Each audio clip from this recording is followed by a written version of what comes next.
Veiled Fate, a strategic deduction game for 2 to 8 players. What is strategic deduction? What does it mean? It's an interesting variant of social deduction games like Ultimate Werewolf, Quest, The Resistance or Secret Hitler. But more about that later. I have very high hopes for this game. Let's have a look. Everything comes well packaged. Enough bubble wrap and air cushions to keep it safe. Let's get rid of that shrink wrap. Very nice back of the box. Explains what it is, explains what's inside. Good design. The front of the box is beautifully minimalistic.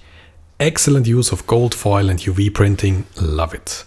IV Studio know how to make a good looking box. Let's look inside. We're slapped in the face by a far too colorful box-sized sheet with a giant QR code. What a contrast. We went from dark minimalism to this.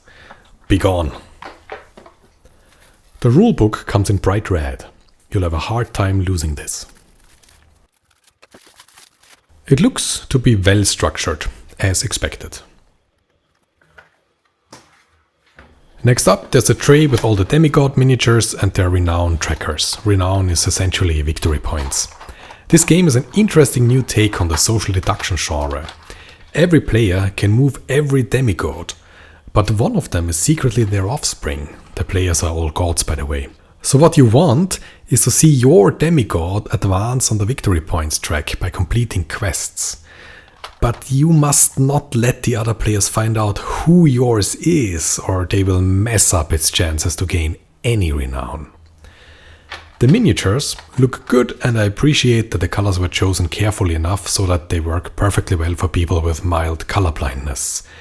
Or well, maybe I'm seeing intent where there was none. Could just be dumb luck, because the cubes in moon rollers were impossible to tell apart.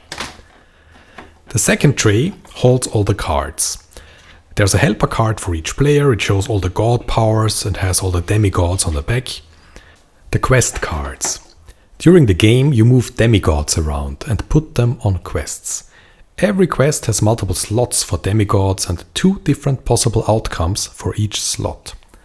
Whenever you put a demigod on the slot of a quest, you place a fate card and thus secretly vote for the outcome you want. When all slots are full, the vote cards are shuffled, then counted, and the effects are resolved.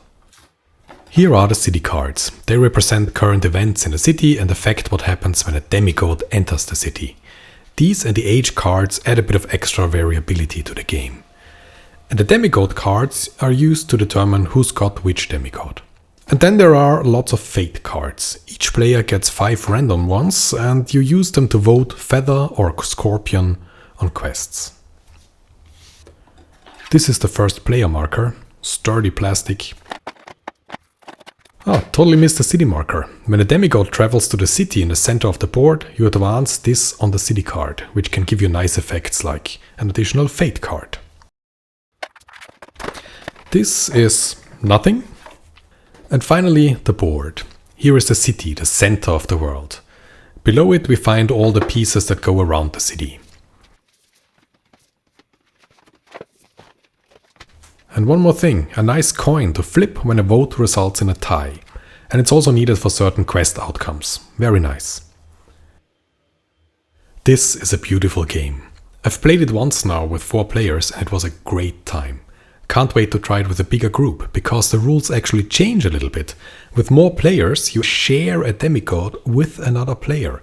But of course you don't know who, so that should add a good bit of extra flavor to the mix. I'll report back, but for now, thanks for watching.